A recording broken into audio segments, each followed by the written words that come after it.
What's up, y'all? This your boy Eddie Jackson. Welcome back to the Drop That Podcast where we got wrestling talk. This episode is brought to you by Laidback TV, okay?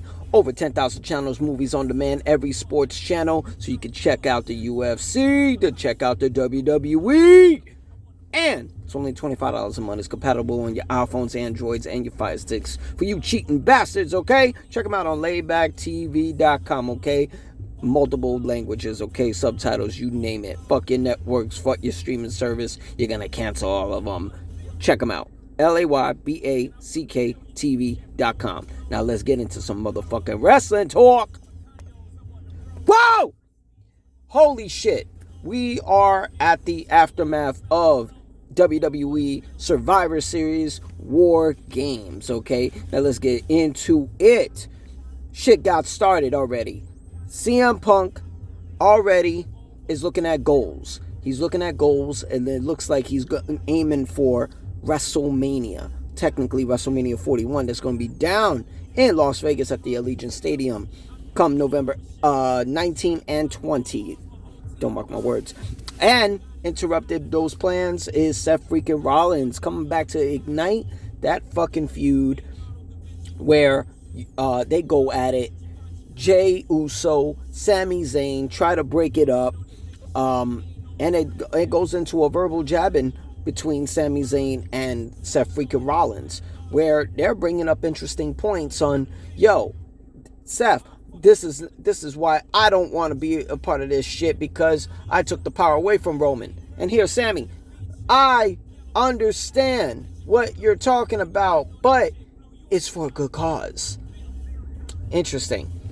And then Sami blames, creating the monster of the Tribal Chief Roman Reigns, original Tribal Chief, because of that incident 10 years ago when Seth freaking Rollins put a chair into the back of Roman and ended and breaking up the Shield. And Seth gave an interesting point. You did the same shit 2 years ago when you put a chair in the back of Roman Reigns, and it feels good.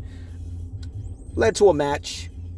But in this match, Seth got the win, but we have an interesting return.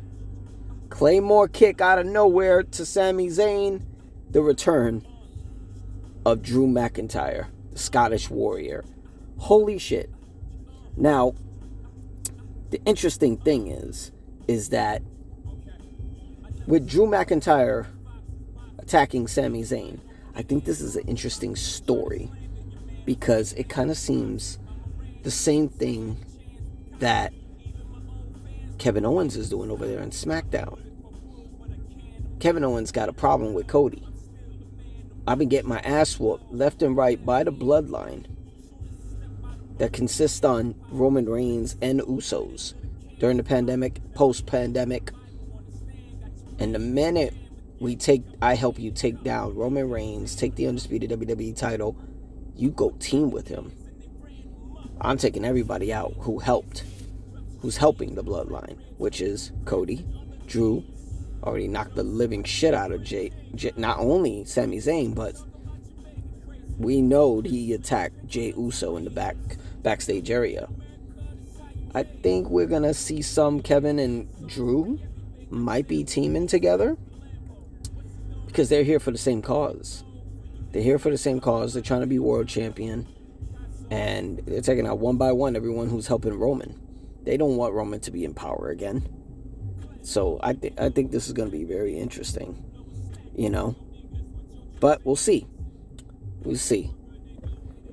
It's only the end of 2024. They still got a shitload of going on in the beginning of 2025, first quarter. And we got it official for a Saturday night main event. Gunther is going to defend the World Heavyweight Championship against Finn Balor. And that goes down next Saturday at Saturday night's main event. The return of the legendary show. It's going to be in Long Island, New York, at the I believe it's the Nassau Coliseum or Memorial, something like that. But it's in Long Island, New York. It's interesting how we got Finn Balor challenging Gunther. That's heel versus heel. Why do I feel we're not going to see the end of Damian Priest? I feel like they're going to give a push to Finn Balor soon, but I don't think it's going to be on that night. But it's to get him, in discussion again. So can't wait to see that.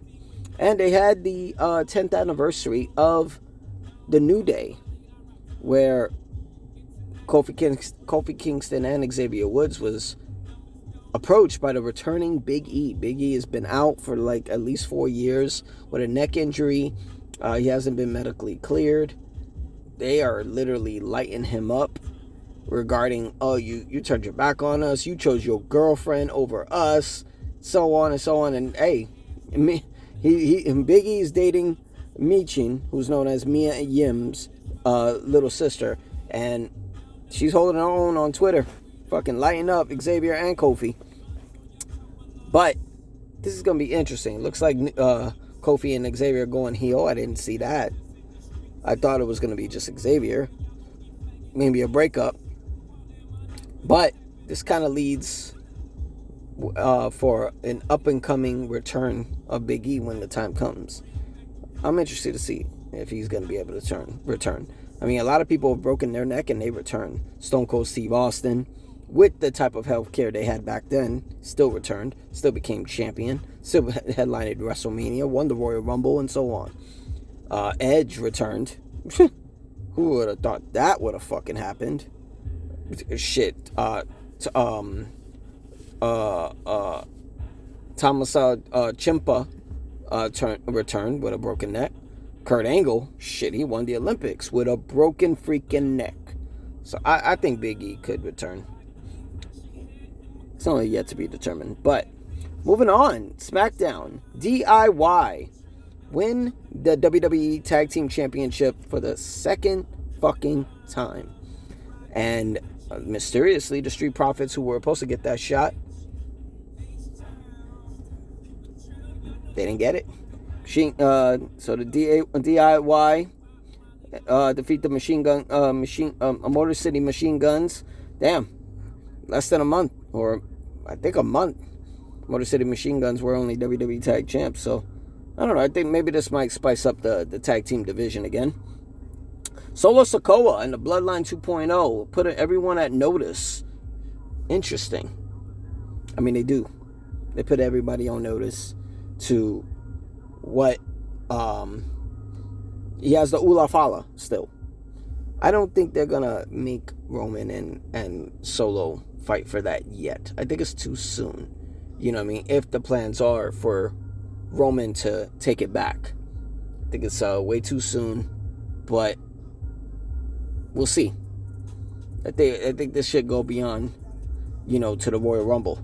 You know what I mean? And I'm kind of curious with all these storylines that are going on, which are great.